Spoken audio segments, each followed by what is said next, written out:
Hey, everybody. Welcome to the VS Code live stream release party. We do these, what do we do? These once a month now? It's a lot of fun. Thank you for being with us. We've got 4 demos today about some of the new stuff in VS Code, the latest release. A couple notes before we get started. This will be about 30 minutes long. So if you miss this, it's okay. You got to drop. You can check the recording out later. No problem. My name is Burke Holland, still not Brian Clark, your normally scheduled host. He's still out. He should be back. Don't worry. When he gets back, you can give him all kinds of grief about like, where have you been?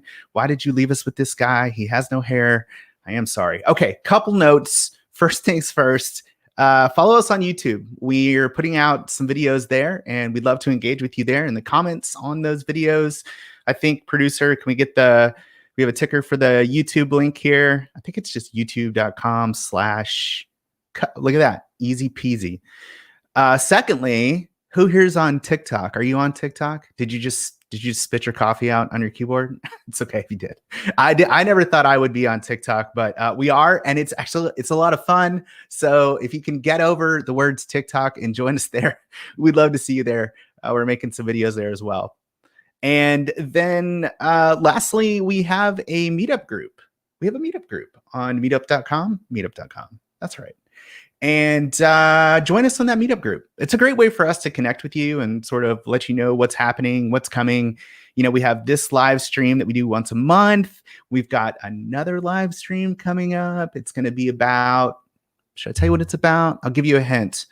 The first word is note. The second word is books. You figure it out. So that's coming up. So you'll want to know about that. Connect with us on the meetup group, and we can let you know when that stuff happens. Do we have a producer? Do we have a link for the meetup group?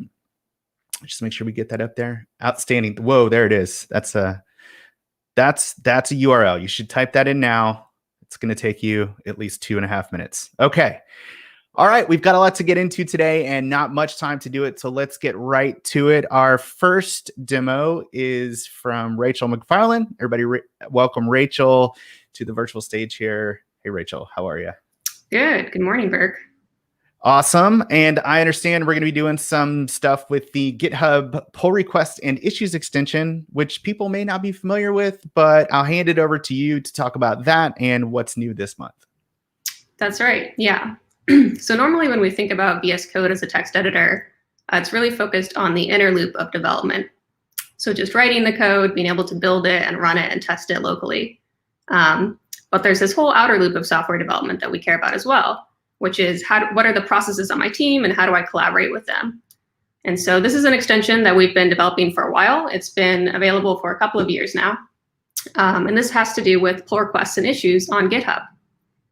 And so recently we've been working on a new experience for creating pull requests, and that's what I'm going to show you today.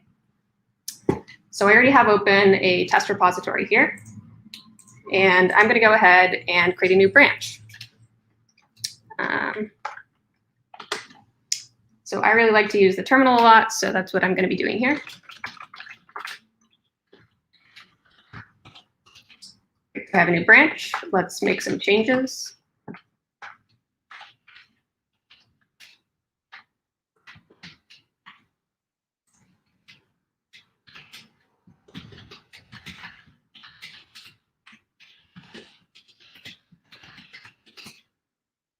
And let's go ahead and actually publish this branch.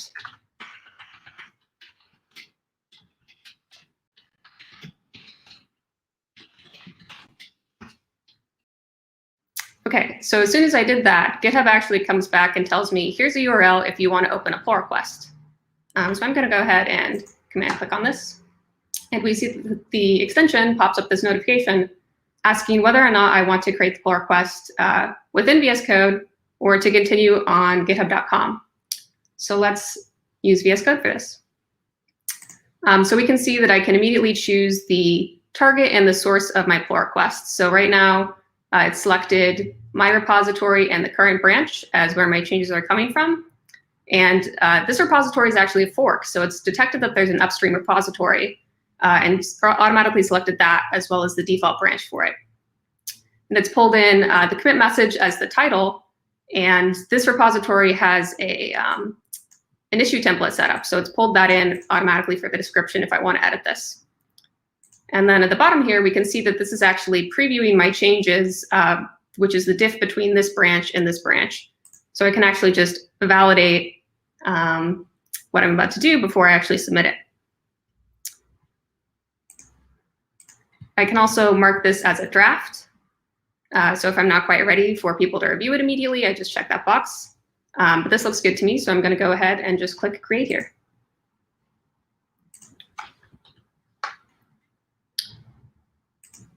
And so now we see that this new page has automatically popped up. I can see this description, all of these commits that were different between those two branches. And if I want to, I can actually just jump to GitHub and confirm that this has indeed been created. So that is the new create experience for the GitHub pull request extension. Let's see, it looks like we have a question about whether or not this will work with corporate GitHub deployments. So currently the extension doesn't support GitHub Enterprise, but there is actually a pull request from a community member for adding support for this. So I hope to get that merged in soon. Awesome. Question for you, Rachel. I noticed that when you were going through and creating this pull request, you did it from, or the change rather, like you did all that from the terminal, and then you did the pull request with VS Code. Mm-hmm. And I actually do it the other way. So I do all of the changes through VS Code, and then I do the pull request on GitHub. Is there a right or wrong way to do this? Like, what's the flow that we expect people to use here? I think there are a lot of different ways you can do this. So I actually also frequently sometimes use the source control view just because it's very easy to stage changes here. So I myself also don't always use the terminal. That's just my most common flow. So I think there are a lot of great ways to work with this tool. So there's no wrong way to GitHub. That's what no wrong way to GitHub. Now, I noticed that you talked about the inner loop and the outer loop. Could you clarify a bit more what we mean by that? Like, what is the end goal here? Are we trying to recreate GitHub inside of VS Code? Yeah, so no. GitHub.com will always be the first class sort of place for all of the GitHub things. We really want sort of just like the 90% experience recreated in VS Code. So we're not going to hit all the points. We're not going to be able to fully recreate all of it. But we want you to be able to do most things there. And if you need to go to github.com, that's fine. Github.com is obviously great. I'm on it all the time, every day. So you shouldn't be afraid to go to that instead of using VS Code for it. Nice. So I guess just use what works best for you. I noticed also that when you did the pull request and you talked about this, how it knew that you had a fork of a parent repo, Mm-hmm. but you can't submit a PR without an upstream. So how did you add the upstream before the video started, or how exactly did that work? Yeah, so there's been another recent change in the extension to automatically do this detection. So when you first open your repository, the extension checks on github.com to see if there is actually, if your current repo is a fork and if there's a parent to it. And if it sees that, it will go ahead and actually add the upstream remote for you so that you don't have to fiddle with that yourself. Nice. All right. Question. If developers want to use this, what can they do to be of most help? I know that there's two versions of this. There's a nightly version and there's a regular version. Like, where can they get this extension, and which one would you like them to use? Sure. Yeah. So both of them are already available in the marketplace. So this is just the normal version, which is GitHub pull requests and issues. But then there's also somewhere down on this list, there's one that's called GitHub pull requests nightly. And so that's one that is released every single day. So that has all of our newest changes. So I think the majority of users are still using the GitHub pull requests and issues one. And I would still recommend that just because it's the more stable version of the extension.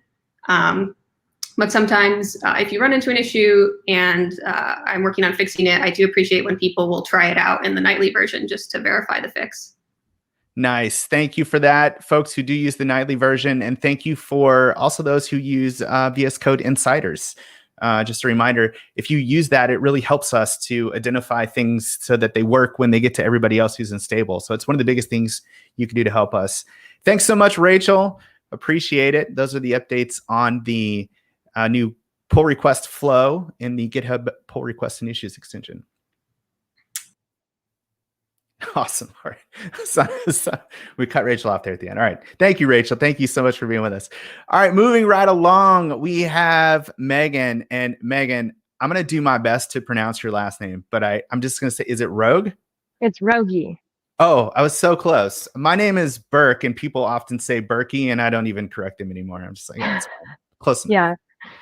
So Megan's going to talk about terminal profiles. What is a terminal profile, and why is it important? Yeah. So let's get started. I'll just share my screen. But we wanted to create profiles so that you can readily create specific types of terminals. So as you see here, we've provided some default profiles with the most commonly used for Windows, and we do this for the other platforms as well. But you can just quickly create the terminals without having to change anything else. And I want to show you how easy it is to actually configure these so you can have custom ones. So as you can see, it's per platform. And so here are the default ones. As you can see, we have this type source where we pretty much handle the logic for you, or you can provide a path and args directly. You can also add arguments to the source types. So I'll just demonstrate doing that. So let's say that you want a clean PowerShell environment to run a script without activating your profile. So you might want something like, we would call it like no profile. And so I'll just use the source here of PowerShell and then add args, which are just no profile. And I add a comma here and save. Oh, move this. There we go. Then this appears here, PowerShell no profile, and I can just create it directly. And if I want to use this name specifically for the terminal, then I just add the argument of override name and set that to true. So then when I create a PowerShell no profile, that is the name of the terminal. And then I can also check. Hey, Megan, real quick, sorry. Would you mind bumping up your font size maybe once or twice? Yeah. That's fine. There we go. Perfect. Thank you. So I can view the configured and detected profiles here. So as you can see, the profile I just added is right there, and it lists the argument that I added.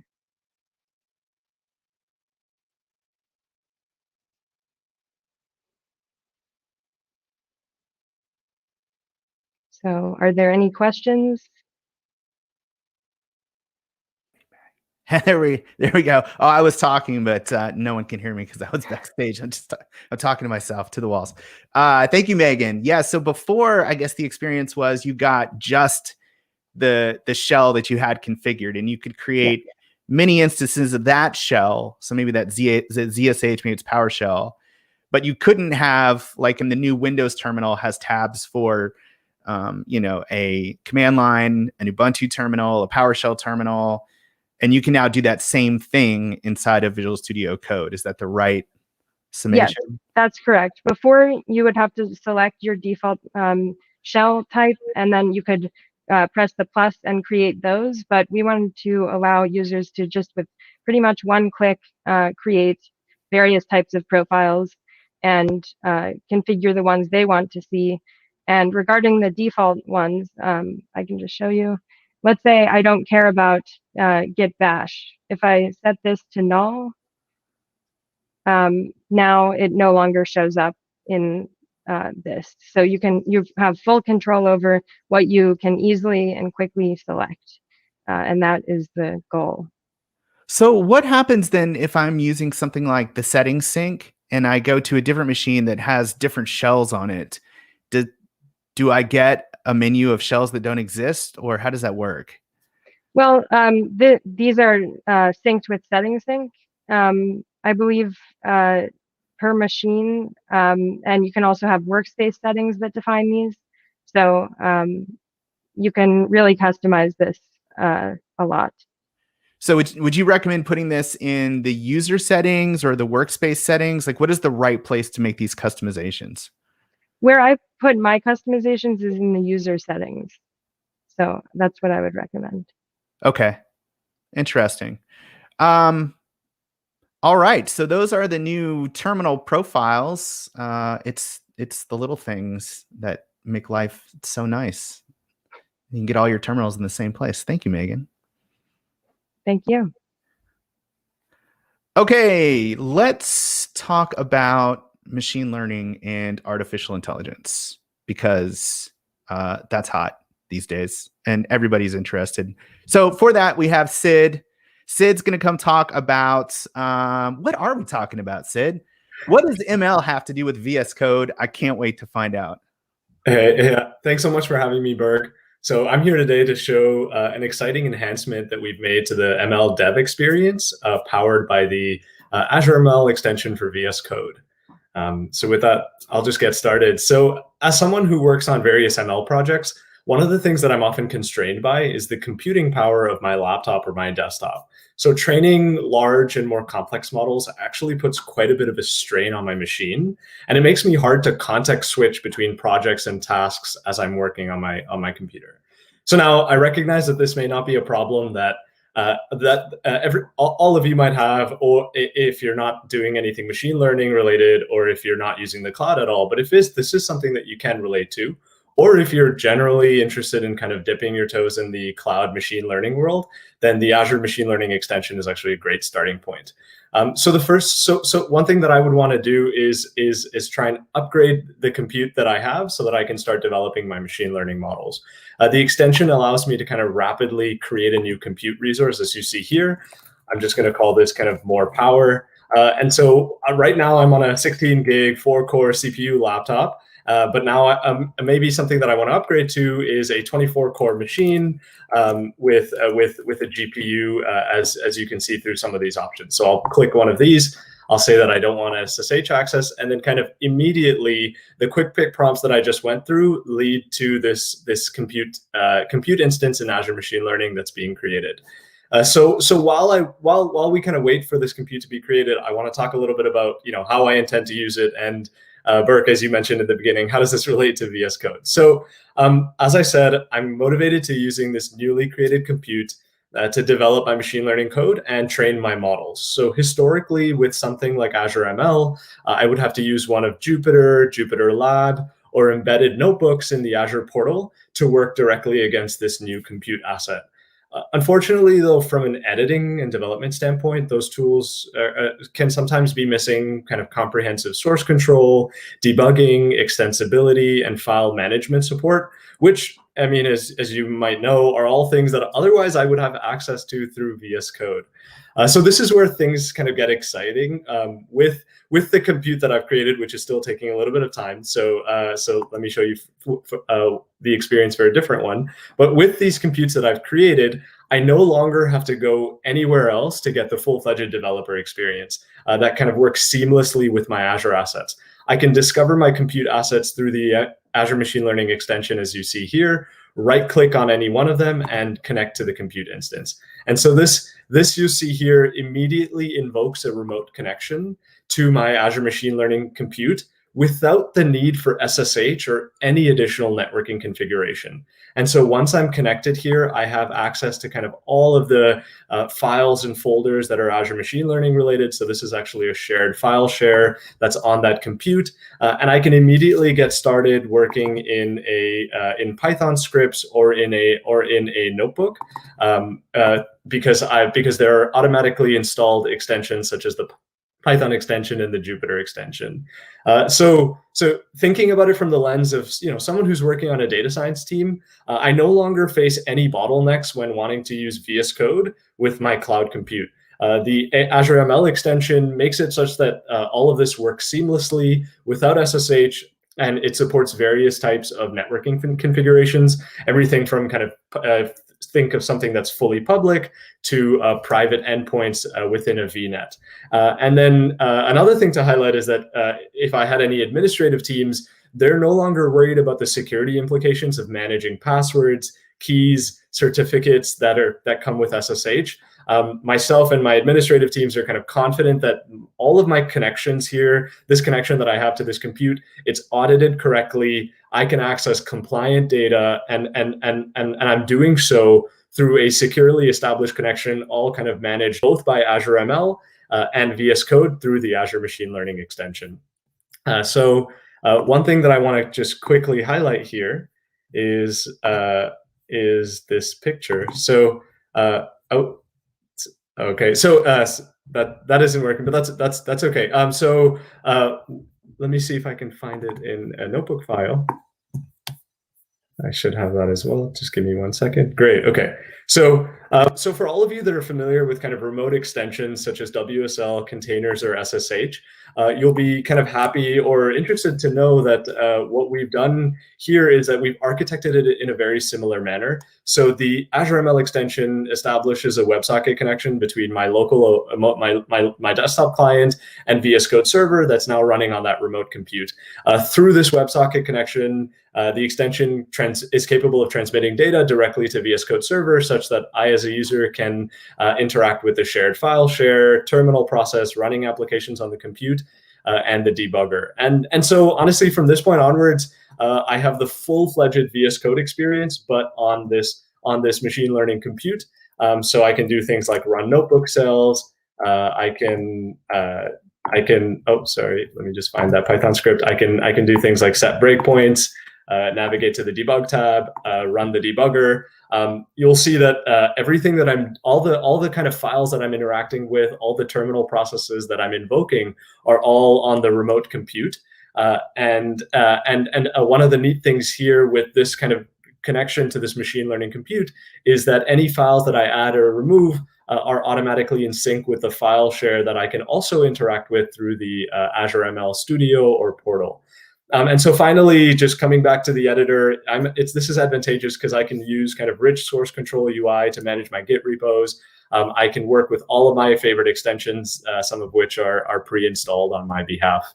And so just to wrap up, Burke, the thing that I want to let everyone know is that this is a capability that's available to everyone that has the Azure Machine Learning extension installed. You can learn more about what I've shown here through our newly published blog post, which there should be a link to right now. And then finally, if you're a data scientist, you're a machine learning practitioner in VS Code, you're kind of interested in getting started with Cloud ML, AI in Azure, we'd love for you to give the Azure Machine Learning extension and kind of this newly enhanced developer experience a try.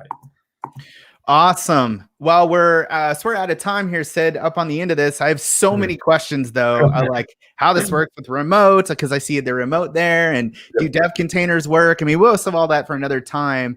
Well, I guess the one thing that I took away from this is that, I mean, these compute environments are portable now. So in theory, if I had a Chromebook or a Raspberry Pi, I could mine Bitcoin. I mean, do machine learning on those in VS Code without having any sort of proper compute at all. All I need is enough compute to run VS Code. Yeah, exactly. So long as you have VS Code installed and you have VS Code installed, the Azure Machine Learning extension, you can kind of immediately hook the extension up to the ML compute that's obviously remote, and you can do whatever it is that you want. That is awesome. Well, thank you so much for being here with us, folks. Check out that extension. Get you a 24-core VM. I'm sure that's extremely affordable. That's Thanks so much. Probably nothing. All right. It's probably $80 a second. All right. Just a couple folks. Christian, I see you here with your beverages. Thorsten, you were looking for your beverage. I hope you found it. Thank you for being with us. Igor, we love you. You love us. We love you. We love you. All right. Next up, we are going to talk about notebooks. And Tana is here to tell us about notebooks. Now, Tana, before I turn it over to you, I'm going to cue it up here and say I'm familiar with notebooks in Python. I don't know that everybody is, but these notebooks do a little bit more than that. So go ahead, take it away. Oh, I think you're muted. There you go. So some of us on the VS Code team, we've been thinking about notebooks a lot. And you're right, notebooks exist in Python, and that the most common format is Jupyter. But we were thinking about, what about custom notebooks? Notebooks that aren't really for just doing coding, but anything else that you want. So in one of those explorations, we were thinking, hey, REST calls might be useful in a notebook format. So I can show you guys what that looks like. So I have this simple Express app right now, just has a couple points, API points, and I can create this notebook called RESTbook, which is available in the marketplace, which I'll show you in a second. And in here, I can actually hit my Express app. So it's running already in the background. And as you can see, I can get the full response from my Express app. And this is all within VS Code, so I don't have to switch to another app or anything. And I can even switch the view so I can actually see what the UI of that looks like, which is the normal Express app. And then I can look at other things in my Express application. So for example, I can look at what are the different API points, and apparently I can access users, their passwords, and their social security numbers. So let's look at what users I have. So cool part about notebooks is that you can do everything that you would normally expect to do in other VS Code editors. So you can copy and paste cells. So in here, let's say, what does this users look like? Cool.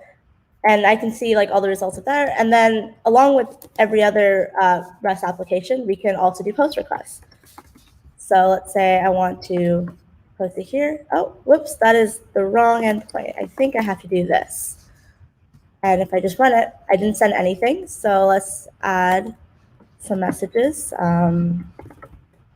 So world.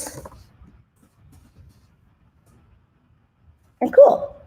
And then with this extension, you can do things like search for keywords within the extension. So if you have a really long response, you can check if something that you're expecting to be there is there. You can search for keywords in all of the data available from the request. And then as well as you can actually save these responses in your machine. So you can actually just save the full JSON of everything that came back.